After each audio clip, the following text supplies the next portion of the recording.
Hail, Holy Anna and Holy Joachim, you the heavenly grace filled. Your grandson is the wonderful advisor, strong God, forever Father, and Prince of Peace.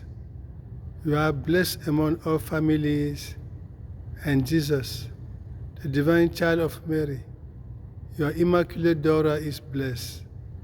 Saint Anna and Saint Joachim, given as grandparents to the Son of God, pray for us poor sinners in our worries about families, health, work, and eternal life. See the end of our life, and please help us now and the hour of our death.